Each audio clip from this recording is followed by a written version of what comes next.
ரொம்ப சிம்பிளாக அதே சமயத்தில் ரொம்ப டேஸ்ட்டாக லஞ்ச் பாக்ஸ் ரெசிபி நெய் சோறு எப்படி பண்ணலான்னு பார்க்கலாமா?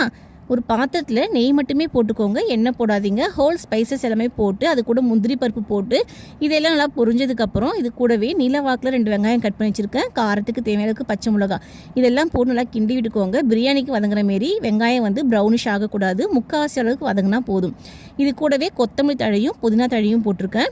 இதுவும் கொஞ்சம் வதங்கினதுக்கப்புறம் 2 ஸ்பூன் அளவுக்கு இஞ்சி பூண்டு பேஸ்ட்டு, இது கூடவே தேவையான அளவுக்கு உப்பு இதெல்லாம் போட்டு நல்லா கிண்டி விட்டுக்கோங்க. இதெல்லாம் நல்லா வதங்கினதுக்கப்புறம் பாசுமதி அரிசி ஊற வச்சு எடுத்து வச்சுருக்கிறேன். 1 டம்ளர் அரிசிக்கு 1.5 டம்ளர் தண்ணி ஊற்றி தண்ணி நல்லா கொதி வந்ததுக்கப்புறம் ஊற வச்சுருக்க அரிசியை போட்டு அரிசியும் தண்ணியும் சமாளம் வந்ததுக்கப்புறம் தம் வச்சு எடுத்து பார்த்தீங்கன்னா சுட சுட கம கம நெய் சோறு ரெடி ஆகிடும். இது கூட மஷ்ரூம் கிரேவி இல்லை முட்டை ஃப்ரை வச்சு சாப்பிட்டிங்கன்னா சூப்பராக இருக்கும்.